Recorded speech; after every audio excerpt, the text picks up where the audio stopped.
अक्सर कई लोगों को कमर के नीचे दर्द होने लगता है। ज़्यादातर लोग इस दर्द को ये कहकर अनदेखा कर देते हैं कि ये ज़्यादा काम करने की वजह से हो रहा होगा, लेकिन जिसे आप आम दर्द कहकर नज़रअंदाज कर रहे हैं वो साइटिका का दर्द भी हो सकता है। आमतौर पर ये आपके शरीर के एक तरफ के भाग को ही प्रभावित करता है। इसका सबसे आम कारण स्लिप्ड डिस्क है, जो तंत्रिका जड़ पर दबाव का कारण बनता है।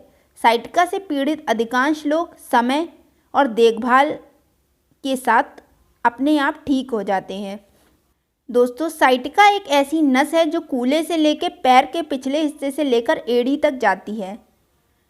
आमतौर पर ये पैर के पीछे और संभवतः पैर में ही महसूस होता है। ये एक हर्निएटेड डिस्क और लंबर स्पाइनल स्टेनोसिस एक्सेट्रा सामान्य स्थितियों के कारण होता है। दोस्तों, साइटिका शब्द का प्रयोग इसलिए किया जाता है क्योंकि ये रेडिकुलोपैथी का वर्णन करता है और ये तब होता है जब एक या एक से अधिक तंत्रिकाएं जो बड़े साइटिका तंत्र से बनती हैं उनमें कुछ दिक्कत आ जाती है। और आज की वीडियो में हम बात करने वाले हैं साइटिका के लिए यूज़ किए जाने वाली होम्योपैथिक मेडिसिन के बारे में। तो आइए वीडियो को शुरू करते हैं।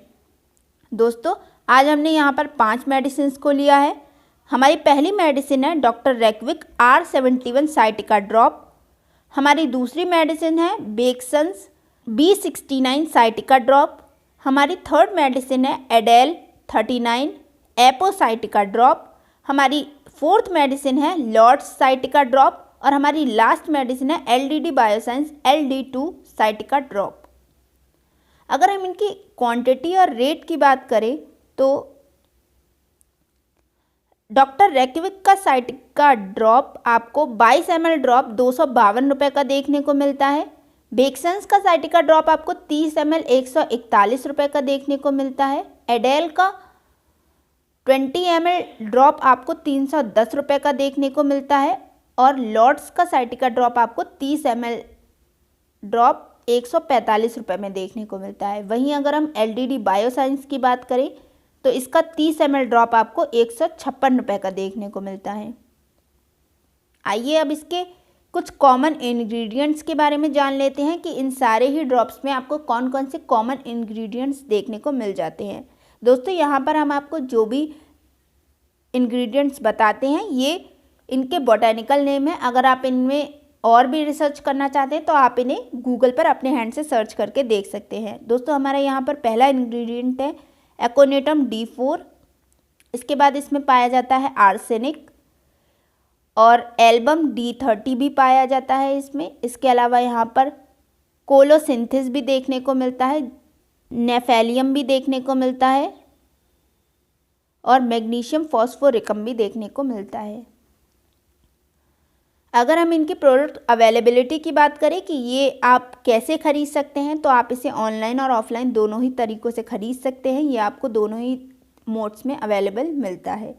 अगर हम डोज़ की बात करें कि आपको यहाँ पर कितना डोज़ लेना है इन ड्रॉप्स के लिए तो यहाँ पर हम आपको एक स्टैंडर्ड डोज़ बताएंगे, तो इसे एग्जैक्ट ना समझें। अगर आपकी कोई दिक्कत है तो एक बार डॉक्टर से कंसल्ट करके ही इसका डोज सेलेक्ट करें।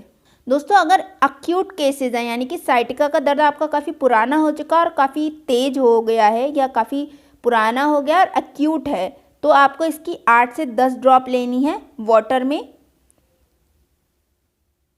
हर 1 घंटे बाद या आधे घंटे बाद। और जब आपका ये इम्प्रूवमेंट आपको दिखने लगे तो आप अपने डोज को घटाकर 10 से 15 ड्रॉप कर सकते हैं एवरी 2 आवर्स और 3 आवर्स।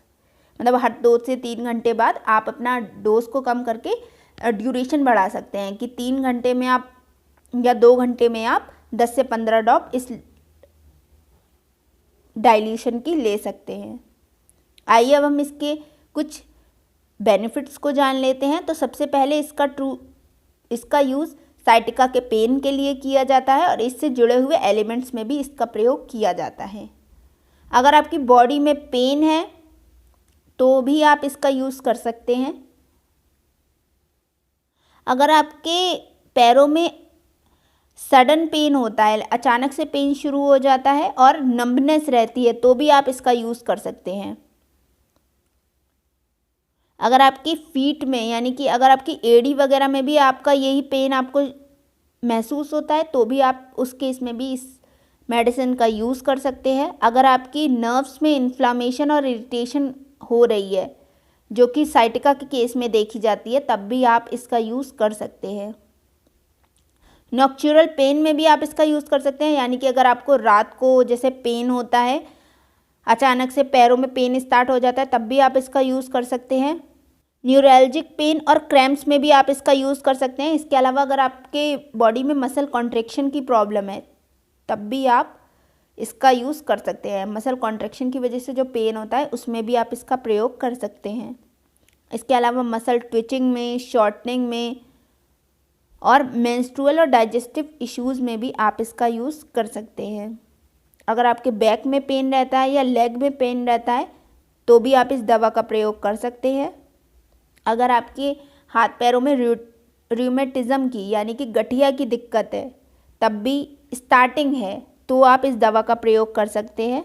अगर आपकी थाइज़ में स्टिफनेस रहती है और दर्द रहता है उस केस में भी आप इसका यूज़ कर सकते हैं। और अगर आपकी टिंगलिंग की या नमनेस की यानी कि अगर आपकी झंझनाहट रहती है पैरों में या सुन्न पड़ जाता है आपका पैर दर्द के समय पे तब भी आप इस दवा का प्रयोग कर सकते हैं।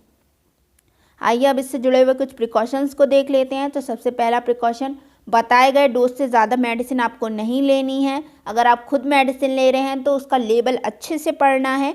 इसे हमेशा कूल और ड्राई प्लेस पे ही स्टोर करें। बच्चों की पहुंच से इसे दूर रखें। और अगर आपका कोई मेडिकल हिस्ट्री या कोई ट्रीटमेंट आपका चल रहा है या मेडिकल हिस्ट्री रही है तो डॉक्टर से बिना सलाह के आपको ये मेडिसिन नहीं लेनी है। अगर आप प्रेग्नेंट लेडी हैं या लैक्टेटिंग लेडी हैं यानी कि बच्चों को दूध वगैरह पिलाती हैं तो आपको बिना डॉक्टर की सलाह के ये मेडिसिन नहीं लेनी है। इसके अलावा कोई भी एलोपैथिक मेडिसिन से कोई खाना या पीना इस खाने के 1 घंटे के या 2 घंटे के गैप के बाद ही आपको इस दवा को लेना है। इस दवा को ही नहीं बल्कि सारी मेडिसिन में आपके खाने के टाइम में जो गैप रहना चाहिए वो 1 से 2 घंटे का रहना ही चाहिए। तो दोस्तों आज के वीडियो में बस इतना ही। उम्मीद करते हैं कि आपको ये वीडियो पसंद आई होगी। अगर हाँ तो वीडियो को लाइक और शेयर कर दें और हमारे चैनल को अभी तक अगर आपने सब्सक्राइब नहीं किया है तो हमारे चैनल को अभी सब्सक्राइब कर दें। मिलते हैं अगले वीडियो में कुछ और दवाइयों के साथ। तब तक के लिए आपका बहुत बहुत धन्यवाद।